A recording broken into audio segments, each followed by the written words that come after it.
The kingdom of Vyre prided itself on strength. Powerful alphas ruled its military. Noble families controlled its wealth. The royal council directed its politics. And somewhere beneath all of that, buried under endless reports, records, and forgotten paperwork, worked Lyra Ashbourne. Most people in the palace barely noticed her, which was exactly how she preferred it. For 3 years, Lyra served as one of the Royal Archives' senior records keepers. Her office sat in a quiet corner of the administrative wing, where important documents arrived in towering stacks and left neatly organized before anyone realized they had ever been a problem. The work was endless. Trade agreements, military reports, tax records, council decisions, border disputes. Every piece of information flowing through the kingdom eventually passed through Lyra's hands. And somehow, she managed to keep everything from falling apart. Not that anyone ever praised her for it. A noble received credit when negotiations succeeded. A general received recognition when military campaigns ended well. Council advisors were congratulated when political disasters were avoided. Meanwhile, the woman who spent nights discovering missing documents, correcting dangerous errors, and quietly preventing crises remained invisible. Lyra had long ago accepted that reality. Invisible people survived palace politics longer. People noticed ambitious women. People feared influential women. People targeted important women. But invisible women were left alone, at least most of the time. Late one afternoon, Lyra sat at her desk reviewing shipment records from the Eastern Territories when a junior clerk rushed into the archive room looking panicked. "My lady, I think there's a mistake." Lyra looked up immediately. What kind of mistake? The young man placed several documents on her desk. The grain import numbers don't match. Lyra scanned the pages quickly. Within seconds, she found the problem. Someone had copied one figure incorrectly 3 months earlier. A single number, small enough to overlook, large enough to create a food shortage projection for 2 entire regions. The clerk's face paled. "Should I report it?" Lyra reached for a pen. "I'll fix it." The clerk hesitated. "Shouldn't someone know you caught it?" Lyra simply corrected the documents. If the problem disappears, nobody needs to know it existed. The clerk stared at her. "You save people a lot of trouble." Lyra smiled faintly. "And that's enough." The young man left, shaking his head. Lyra returned to work. Outside her office window, the palace buzzed with activity. Servants hurried through corridors. Nobles attended meetings. Messengers carried urgent reports. Everyone moving, everyone important, everyone visible, and none of them realized how many disasters never reached them because someone hidden inside the archives quietly solved them first. Hours later, darkness settled across the palace. Most employees returned to their quarters. Lyra remained. Again, a mountain of council records still needed filing before morning. By the time she finally finished organizing the last stack, the palace had fallen nearly silent. She gathered the completed files into her arms and headed toward the Royal Archive vault. The corridor was empty, the air cool. Only distant torchlight illuminated the stone walls. Lyra walked carefully through the quiet passageways until voices drifted toward her from farther ahead. Male voices, several of them. She recognized the location immediately. The strategy chamber, one of the few places still occupied this late. Normally, she would continue walking without paying attention. Palace conversations rarely improved anyone's life. Then she recognized one particular voice. Deep, steady, commanding, without effort. Alpha King Kaelor Vyre. Lyra slowed slightly. The king was rarely awake this late, unless discussing military matters. Curious despite herself, She adjusted the files in her arms and continued toward the corridor intersection. Inside the chamber, laughter echoed briefly. Someone was teasing the king about something. Lyra wasn't interested. At least, that was what she told herself.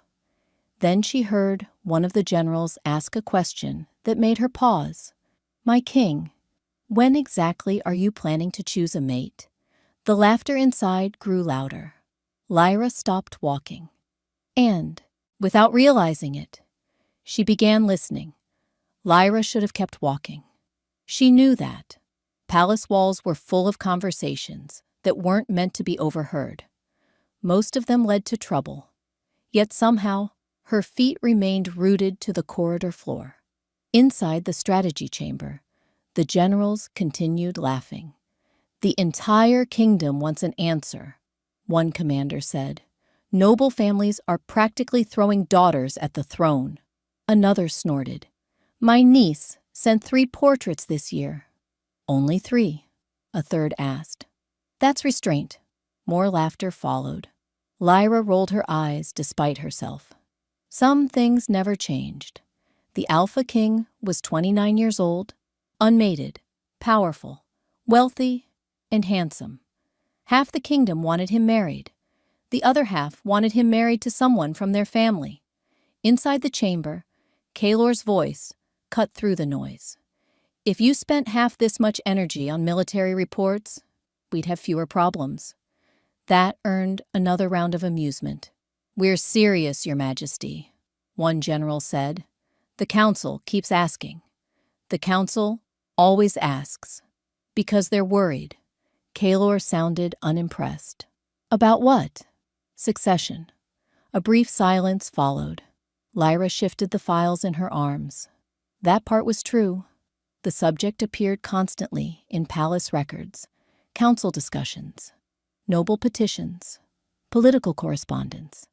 Everyone seemed obsessed with the king's future mate. Finally, another commander spoke. "Fine. Ignore the council. Ignore the nobles. Ignore the kingdom." A pause. "But surely you've thought about it." Kaelor didn't answer immediately. The silence stretched long enough that Lyra assumed he intended to ignore the question entirely. Then he sighed. "Of course I've thought about it." The generals immediately seized victory. There it is. Finally. He's admitting it. Lyra shook her head slightly. Men truly became children around their friends. "What?" Kaelor asked dryly. "We've known you too long." Unfortunately, more laughter.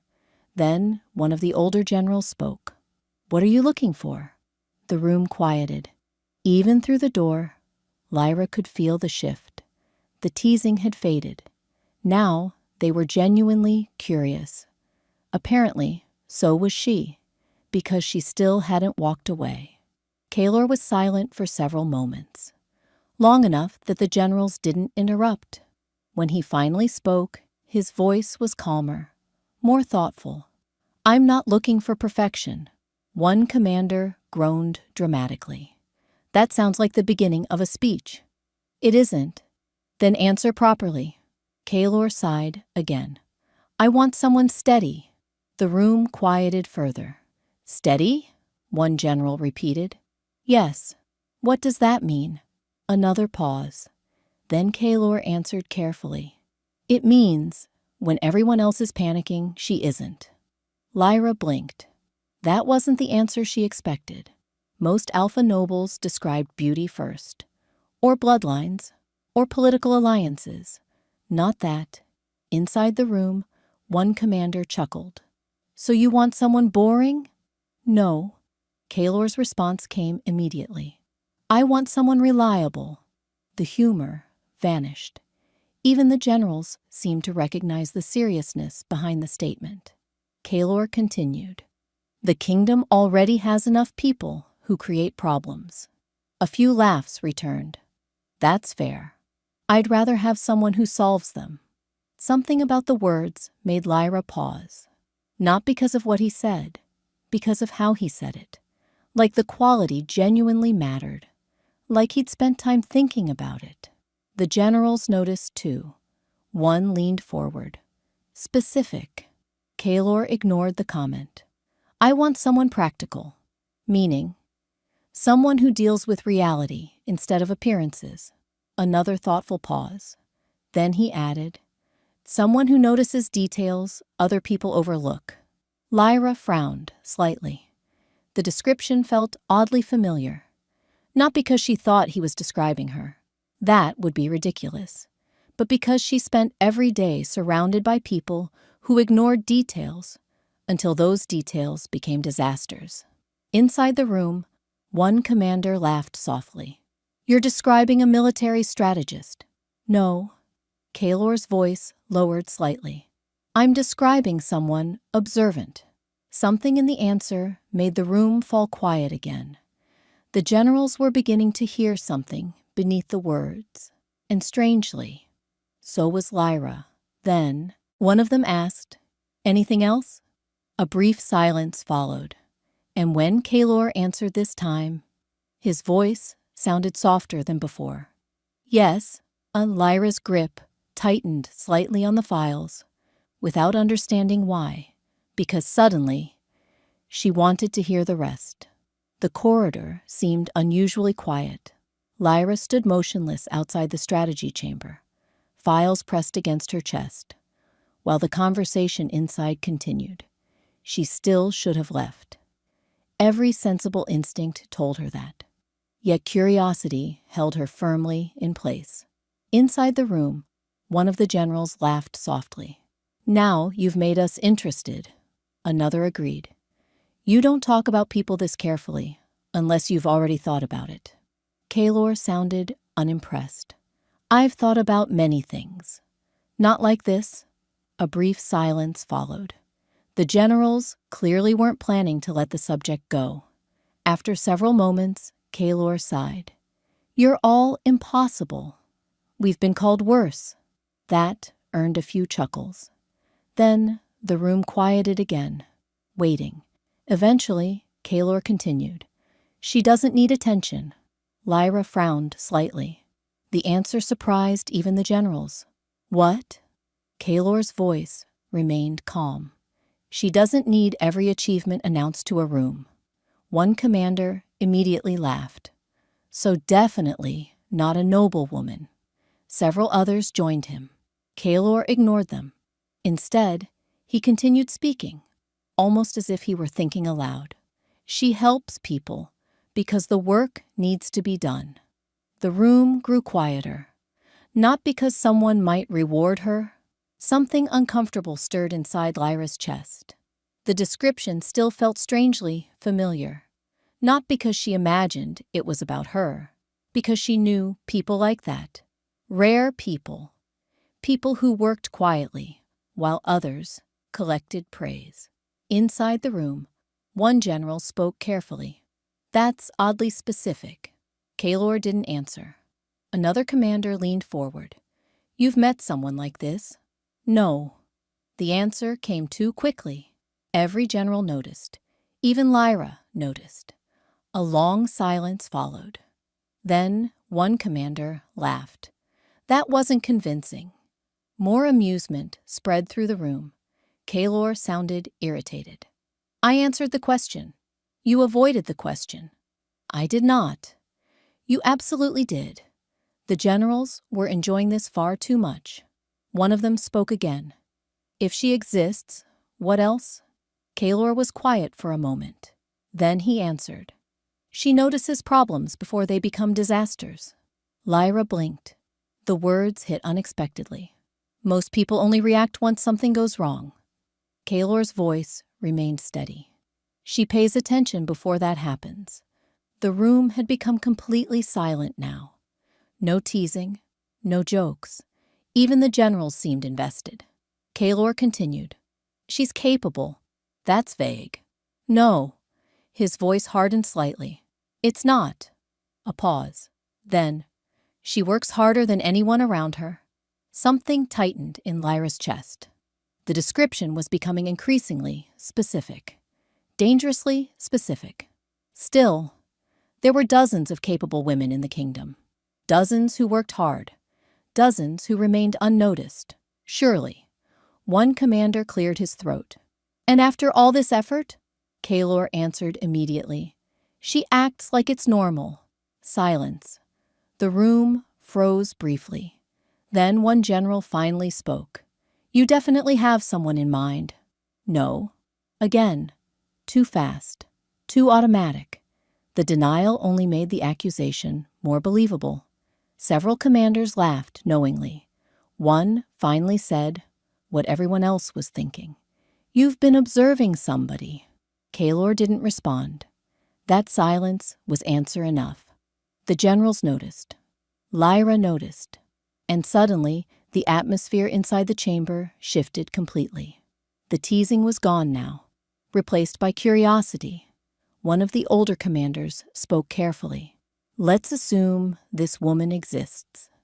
Kaelor remained silent. The general continued anyway. What'd she look like? The room immediately quieted. Completely. Every voice vanished. Even through the thick chamber doors, Lyra could feel the weight of the question. Because describing qualities was one thing. Describing appearance was another. That required a real person. A specific person. A person Kaelor would have seen often enough to remember details. For several long seconds, nobody spoke. Not the generals, not the king, not even Lyra. Then finally, Kaelor answered, and the first words out of his mouth made Lyra's heart stop. Dark hair. Her breath caught. The files shifted slightly in her arms. Inside the room, nobody interrupted. Nobody joked. Because suddenly, everyone understood this wasn't hypothetical anymore. And Kaelor wasn't finished. The silence inside the strategy chamber felt heavier than before. No one laughed. No one interrupted. The generals had finally received the answer they wanted. And judging by the sudden stillness, they understood exactly what it meant. Outside the chamber door, Lyra stood frozen. Her pulse had begun beating uncomfortably fast. This was no longer a theoretical conversation. No longer a discussion about vague qualities or imagined possibilities. The Alpha King was describing a real woman, someone he knew, someone he had noticed, someone he remembered. Inside the room, Kaelor's voice remained calm. Dark hair. A pause followed. One of the generals spoke carefully. Go on. More silence. Then Kaelor continued. Gray eyes. Lyra's breath caught. The files nearly slipped in her hands. Her eyes, gray. She stared at the stone wall beside her, as if it might somehow explain what was happening. Coincidence. That was all. Half the kingdom had dark hair. Gray eyes weren't uncommon. There was no reason to panic. No reason at all. Inside the room, one commander cleared his throat. And the pause that followed felt endless. Then Kaelor answered. Small scar near her left eyebrow. Everything stopped. The folder slipped from Lyra's hands. Papers exploded across the corridor floor. The sound shattered the silence like glass. Inside the strategy chamber, every voice vanished instantly. Lyra closed her eyes. For one brief moment, she considered running. It was a terrible plan. An impossible plan. And far too late. The chamber door opened before she could move. Light spilled into the corridor. Lyra stared down at the scattered documents surrounding her boots. Slowly, painfully, slowly, she lifted her gaze. Kaelor stood in the doorway. Behind him sat 5 generals, every one of them staring directly at her. The silence became unbearable. One commander looked from Lyra to Kaelor, then back to Lyra. His eyes widened slightly. Another general muttered something under his breath. A third looked like he was fighting very hard not to smile. Lyra wished the floor would open beneath her. Instead, she crouched immediately and began gathering papers, because apparently humiliation became easier if your hands were busy. "I can explain," she said. The moment the words left her mouth, she regretted them. Explain what? That she had accidentally overheard the king describing her face. There was no explanation capable of improving this situation. One of the generals abruptly stood. "We should leave." Another immediately nodded. "Excellent idea." A third rose from his chair. "I suddenly remembered urgent business elsewhere." The remaining two followed just as quickly. Lyra watched in disbelief as trained military commanders fled the room like frightened rabbits. Cowards, every single one of them. Within moments, all 5 had disappeared through a side exit. Not one offered assistance. Not one offered sympathy. Traitors. The strategy chamber fell silent once again. Only this time, the silence belonged to 2 people, Lyra and Coilor. The worst possible outcome. She continued collecting documents. Carefully, methodically, avoiding eye contact at all costs. Maybe if she focused hard enough on the paperwork, reality would become less embarrassing. It did not. A shadow appeared beside her. Lyra looked up. Kaelor had crouched to help gather the fallen reports. For a second, neither spoke. The Alpha King picked up several scattered pages and handed them toward her. Their fingers brushed briefly. Both froze, only for a moment, but long enough to notice, long enough to make the situation even worse. Lyra accepted the papers quickly. "Thank you. You should have been asleep hours ago." The statement startled her. Of everything he could have said, that wasn't what she expected. "I had filing to finish." Kaelor nodded once. Of course she did. They both knew she always did. Another silence settled between them. Awkward, heavy, impossible to escape. Then Lyra realized something terrifying. He hadn't denied it. Not once. Not when the papers fell. Not when the generals fled. Not now. And suddenly, the question she was desperately avoiding became impossible to ignore. Because if Kaelor wasn't describing her, why hadn't he said so? The corridor felt far too small, far too quiet, far too intimate for a conversation Lyra never expected to have. The scattered reports had finally been collected. The documents were neatly stacked once more between them. Yet neither moved, neither left, as though both understood something important was waiting to be said, and neither quite knew how to begin. Kaelor rose first. Lyra followed a moment later. The Alpha King stood only a few feet away, his silver eyes fixed on her, with an intensity that made looking elsewhere feel impossible. For years, she had worked in the palace.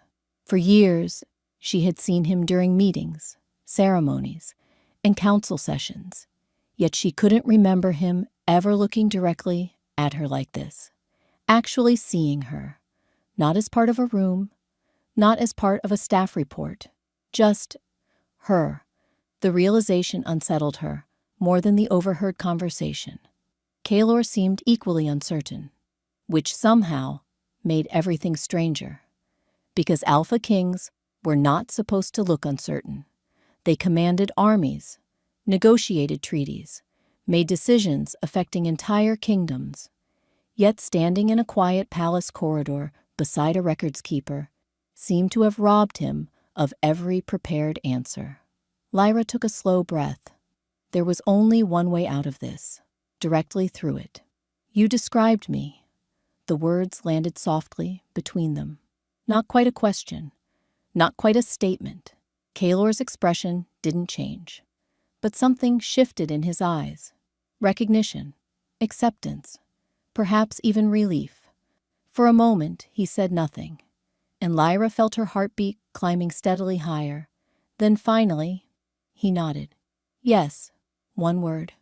Simple, uncomplicated, completely devastating. Lyra stared at him. "You actually were?" Another nod. "Yes." Her mind immediately rejected the answer. Not because she thought he was lying, because it made no sense.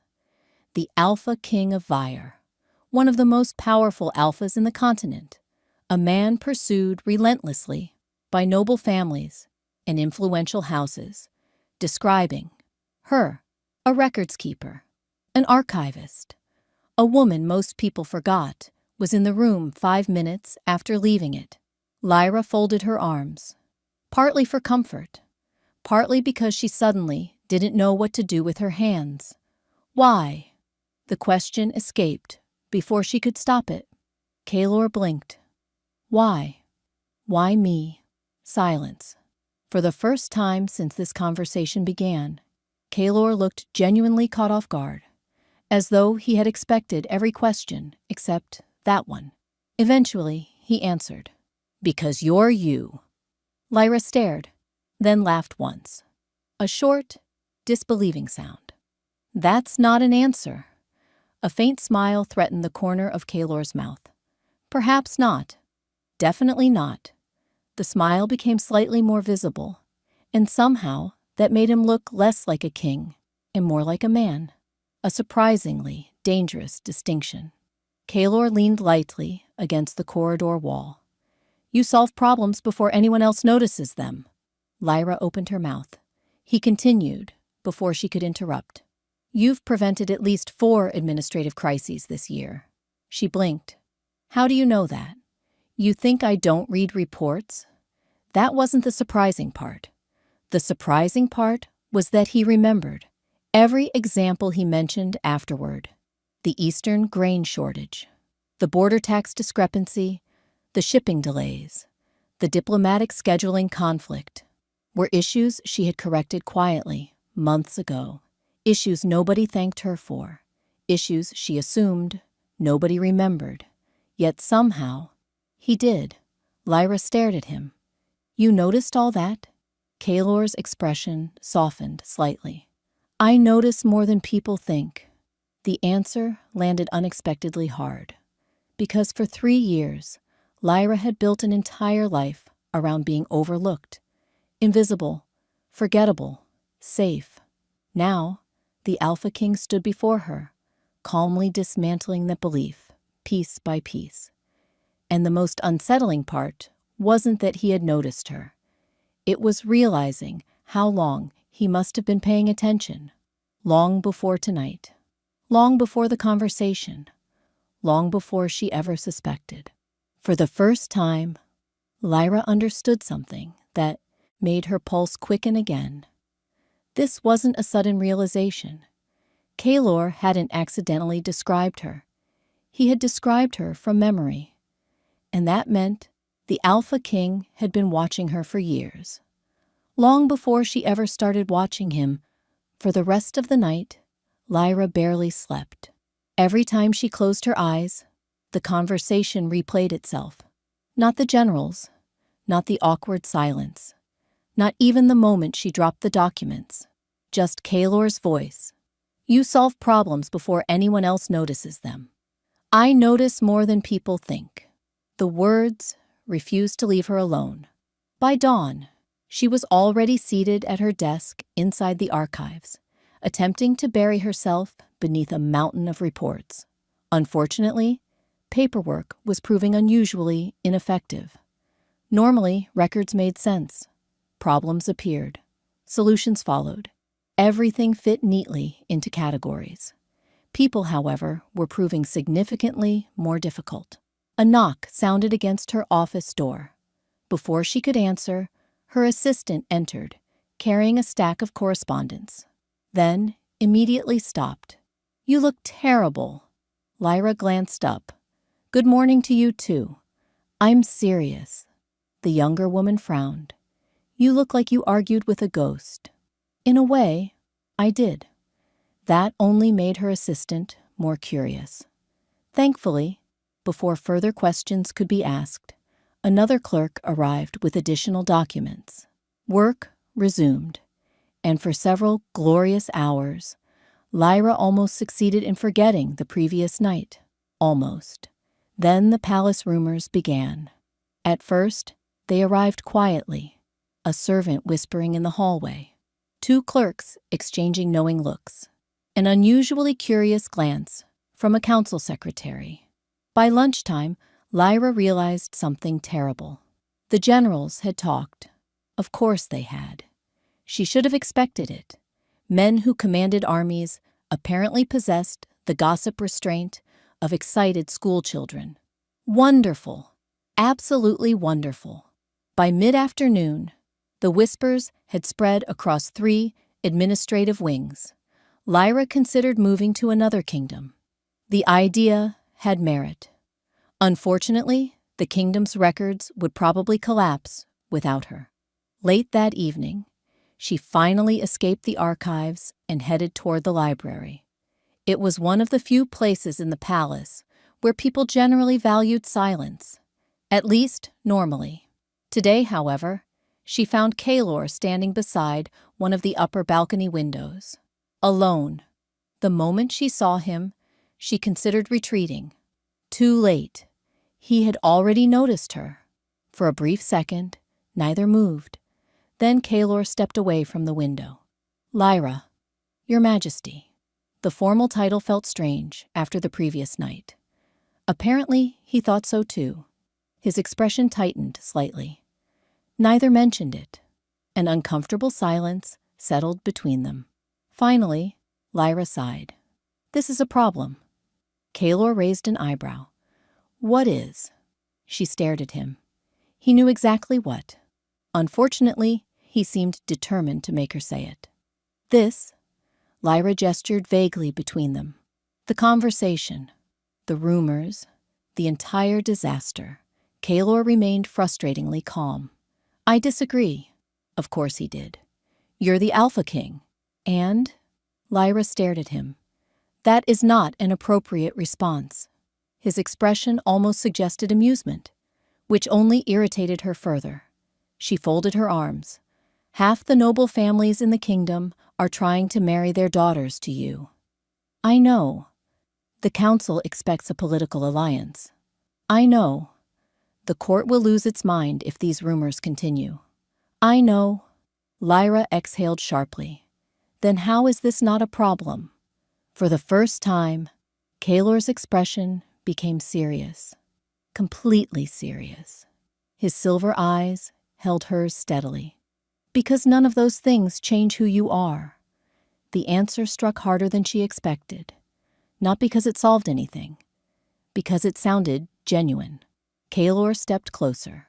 Not enough to invade her space. Just enough to ensure she couldn't avoid his gaze. "You keep describing yourself as a records keeper." "I am a records keeper. You're also the person who keeps half this palace functioning." Lyra looked away briefly. Compliments made her uncomfortable, especially when they came from him. Kaylor noticed. Of course, he noticed. He seemed to notice everything lately. "Why does everyone else's opinion matter more than yours?" he asked quietly. The question caught her off guard. She frowned. "What?" "You care what the nobles think. Because they're nobles. You care what the council thinks. Because they influence the kingdom." Kaylor's voice softened. "But you don't seem to care what I think." The words settled heavily between them. And, for the first time, Lyra realized something dangerous. This conversation wasn't only changing her understanding of Kaylor, it was changing his understanding of himself. Because the more he spoke, the more obvious it became that the Alpha King was only now beginning to understand why her opinion mattered so much to him. By the end of the week, the rumors had become impossible to contain. What began as whispers in palace corridors quickly transformed into full-scale speculation throughout the royal court. Servants talked, clerks talked, advisors talked, and unfortunately, nobles talked the most. Lyra discovered this firsthand during a council records meeting when 3 noble women abruptly stopped speaking the moment she entered the room. They smiled, far too quickly, far too politely. The kind of smiles people wore when they had been discussing you moments earlier. Lyra pretended not to notice. Years inside the palace had taught her many survival skills. Ignoring stupidity was one of them. Unfortunately, ignoring stupidity did not make it disappear. The situation only worsened. Within days, invitations that normally never reached her desk suddenly began appearing.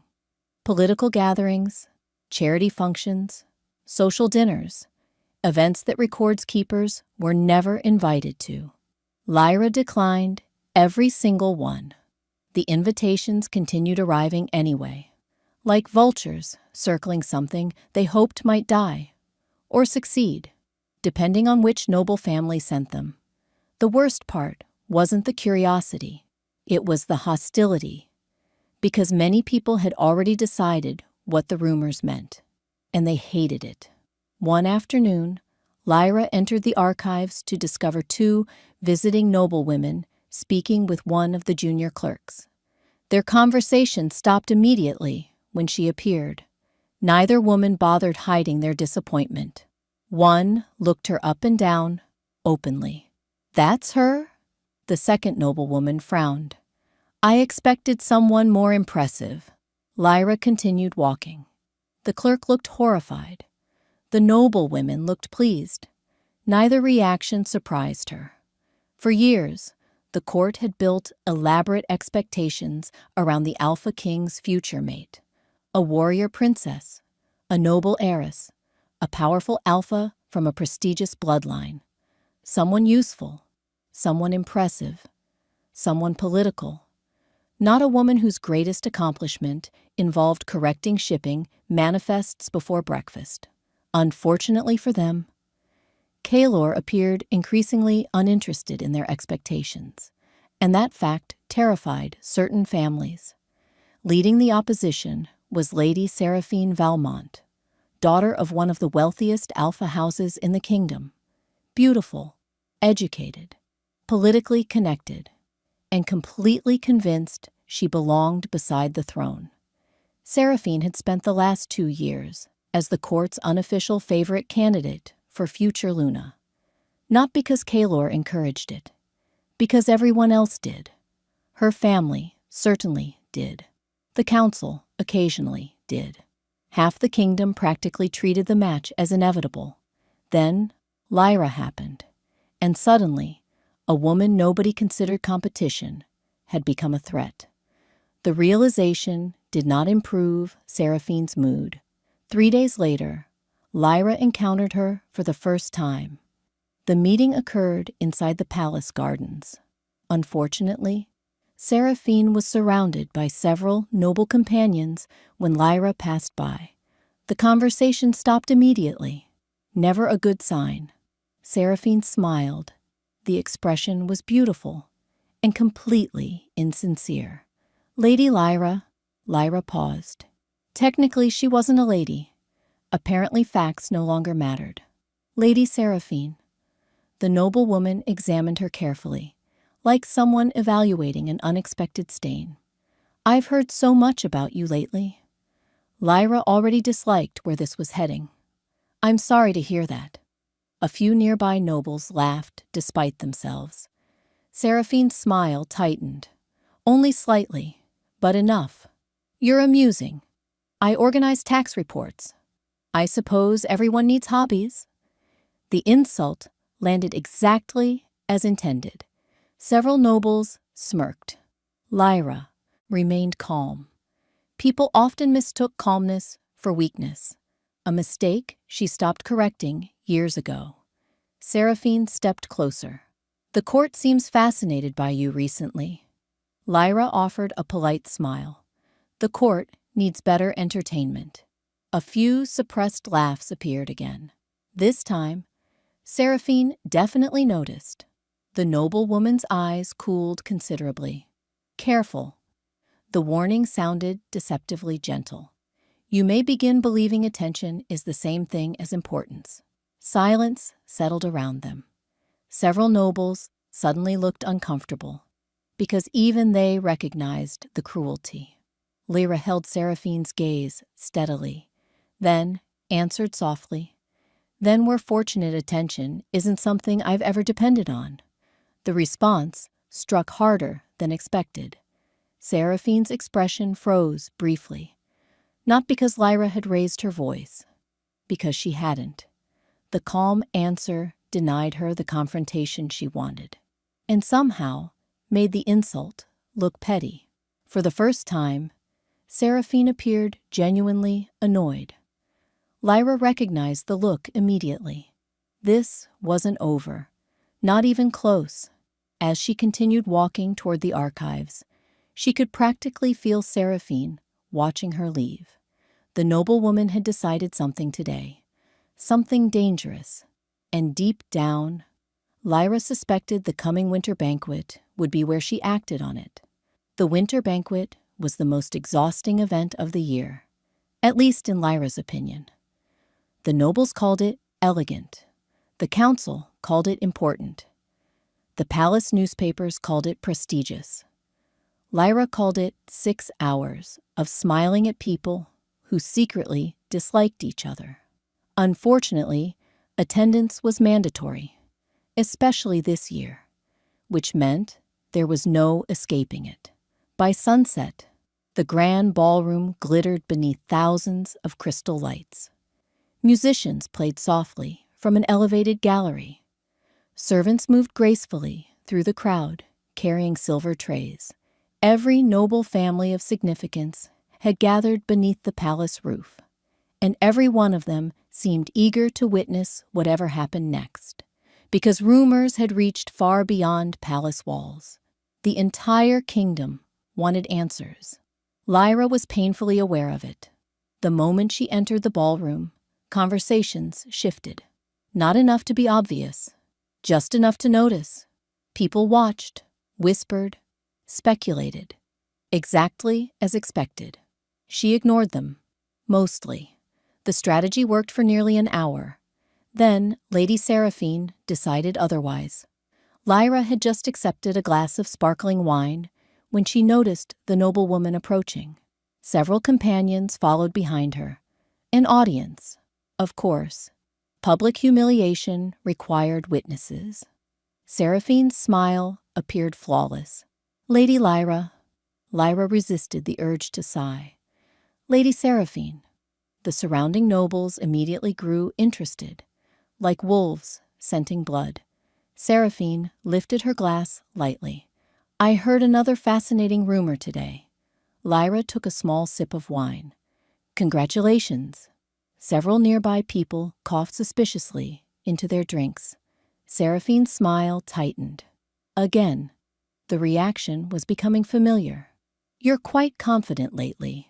I organize paperwork, Lyra answered smoothly. It would be concerning if paperwork made me nervous. A few nobles laughed. This time, even Seraphine's companions struggled to hide their amusement. The noblewoman's patience visibly thinned. Excellent. Tell me something.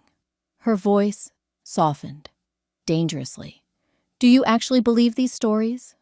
Lyra already knew which stories. The palace produces many stories. Don't play innocent. The smile vanished completely now. You know exactly what I mean. The surrounding crowd grew quieter. People pretended not to listen. Nobody succeeded. Seraphine stepped closer. You honestly think the Alpha King would choose someone like you? Silence, immediate, complete. Every conversation within hearing distance stopped. Lyra remained calm. Outwardly, inside, she was considering several possible responses. Most of them inappropriate. One of them involved throwing wine. Instead, she settled for honesty. I haven't claimed anything. Convenient answer. It's also true. Seraphine laughed softly. The sound held no warmth whatsoever. You're a records keeper. The insult arrived, wrapped inside a statement. You were never meant to stand beside a throne. Several nobles shifted. Uncomfortably.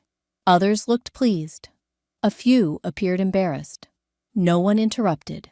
Not yet. Seraphine continued. Do you know what makes this amusing? Lyra remained silent. The noblewoman smiled. You actually seem surprised people are questioning it.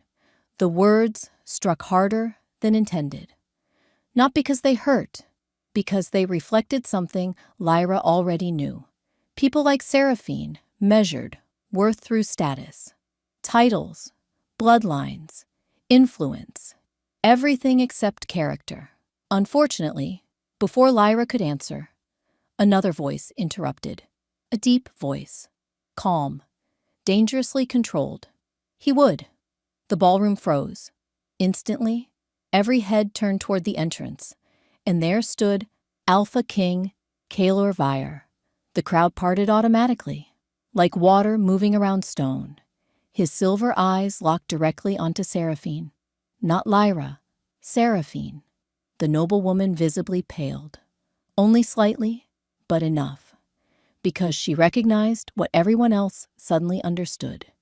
The Alpha King had heard her. Not part of the conversation. Not a fragment. Everything. The entire ballroom seemed to stop breathing. Kalor crossed the floor slowly, purposefully, past nobles, past advisors, past every politically acceptable match in the kingdom. He never hesitated, never looked elsewhere, never slowed, until he stopped directly beside Lyra. The silence became almost painful. Seraphine attempted a smile.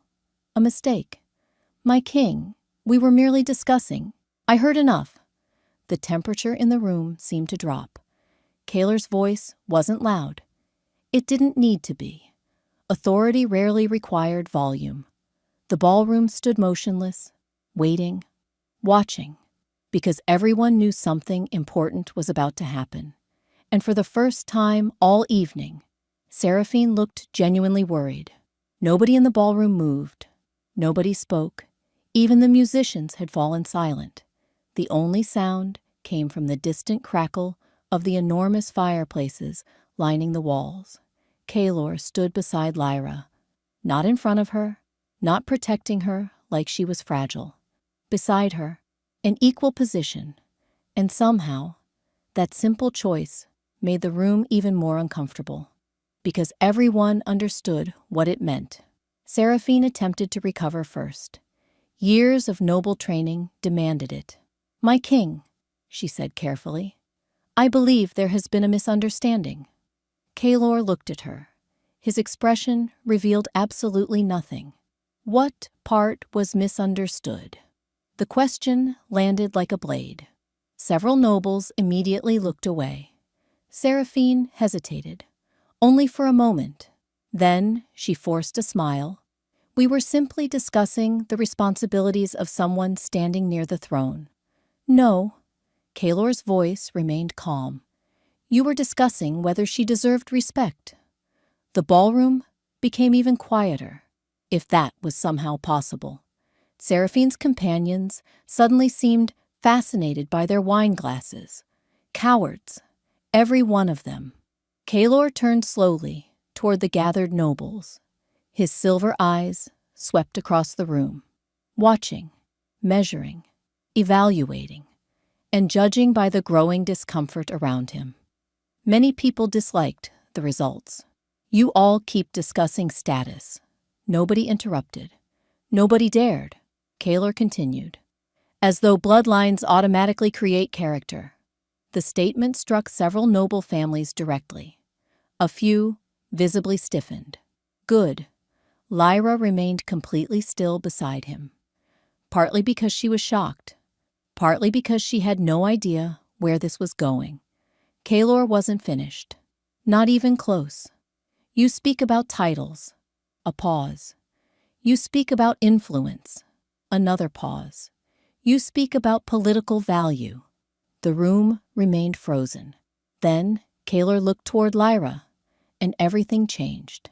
His voice softened slightly. Not enough to sound weak, just enough to sound honest. You know what I see? Nobody answered. The question wasn't meant for them. Kalor answered it himself. I see someone who has solved more problems for this kingdom than half the council combined. Several council members immediately looked uncomfortable, Because it was true. Lyra had corrected their mistakes for years. Quietly, consistently, without recognition, without complaint, Kaelor continued. I see someone who prevented trade failures. Another pause. Border disputes. Another. Administrative disasters. The nobles shifted uneasily. Many of them had benefited directly from Lyra's work without ever knowing it, or caring, until now. Kaelor's gaze never left her, and she never once asked for credit. The words struck Lyra unexpectedly hard, because that was the part nobody ever understood. She never wanted praise, never demanded recognition, never expected rewards. She simply believed important work should be done. Apparently, Kaelor had noticed. For years, the realization left her strangely speechless. Seraphine tried one final time. My king, surely capability isn't the only consideration. It isn't. Hope flickered briefly across her face. Then Kaelor destroyed it. Trust matters too. The hope vanished. Completely. Kaelor's eyes hardened. I trust Lyra. Silence. Heavy. Absolute. Every person in the ballroom understood the significance immediately. Trust. Not attraction. Not curiosity. Trust. A quality infinitely harder to earn, especially from a king. Kaelor finally turned toward her fully. For one brief moment, the rest of the ballroom seemed to disappear. The nobles, the council, the whispers, all of it faded away, leaving only two people standing beneath the crystal lights. Then, Kaelor extended his hand. Simple, steady, a choice. Nothing more, nothing less. The entire room held its breath, because everyone understood what was happening. Not a declaration, not an engagement, not a command. A choice. He wasn't deciding for her. He was asking, and somehow that mattered more than any royal proclamation ever could. Lyra stared at the offered hand, then at Kaelor, then back again. Her heart was beating entirely too fast, because for the first time since this began, she realized something important. The Alpha King wasn't choosing her tonight. He had chosen her long ago. Tonight was simply the first time everyone else was seeing it, including her. Slowly, Lyra reached out and took his hand. The ballroom erupted. The ballroom erupted into whispers the moment Lyra took Kaelor's hand. Not quiet whispers, not subtle whispers. The kind that rolled across a room like a storm. Shock, disbelief, curiosity, outrage. Every emotion appeared at once. Several nobles looked horrified. Others appeared fascinated. A surprising number seemed relieved, as though the mystery that had consumed the palace for weeks had finally received an answer. Kaelor ignored all of them. Completely. His attention remained fixed on Lyra, and for perhaps the first time in her life, she understood what it felt like to be the center of a room. She disliked it immediately. The realization almost made her laugh. After all this chaos, all this drama, all this speculation, she was still a records keeper at heart, and records keepers preferred shelves to spotlights. Fortunately, Kaelor seemed to understand that. He released her hand after only a moment, not because he regretted it, because he knew she needed space to breathe. The gesture somehow meant more than holding on would have. Across the ballroom, Seraphine finally turned and left, not dramatically, not loudly, simply gone. The nobles surrounding her followed quickly. One by one, the opposition had lost, and everyone knew it. The rest of the evening passed in a blur. People approached, offered congratulations, attempted conversations, tried very hard to appear supportive, despite having spent weeks criticizing her. Lyra survived it somehow, mostly because Kaelor remained nearby, not hovering, not controlling, present, steady, a quiet reassurance that she wasn't facing the madness alone. Hours later, when the final guests began leaving, Lyra finally escaped to one of the palace balconies. The cool night air felt glorious after the crowded ballroom. Below, the capital stretched toward the horizon. Thousands of lights glittered beneath the darkness. Beautiful, peaceful, unaware of the political earthquake that had just occurred inside the palace. "You disappeared." Kaelor's voice came from behind her. Lyra smiled faintly. "I needed 5 minutes without nobles. A reasonable request." He stepped beside her. For a while, neither spoke. The silence felt comfortable now. No longer awkward, no longer uncertain, just quiet, the way silence should be. Eventually, Lyra glanced toward him. "You know this changes everything." Kaelor leaned against the stone railing. "I know. The council will panic. Probably. The nobles will complain. Definitely. The newspapers are going to be unbearable." That finally earned a laugh. A real one. Warm. Genuine. The sound surprised both of them. Lyra found herself smiling, then shaking her head. "All of this because I couldn't hold on to a folder." Kaelor's eyes softened. "No." The single word carried surprising certainty. Lyra looked at him curiously. Kaelor gazed out across the city lights. This started long before that. A gentle breeze moved through the balcony. For several seconds, neither spoke. Then Lyra asked the question she had been thinking about for days. "When did you realize?" Kaelor didn't need clarification. He knew exactly what she meant. The answer came quietly. "I don't know." Lyra raised an eyebrow. "Convenient." "It's true." He smiled slightly. "One day you were simply part of the palace." A pause. "Then somehow you became the person I looked for first when something happened." The admission settled softly between them.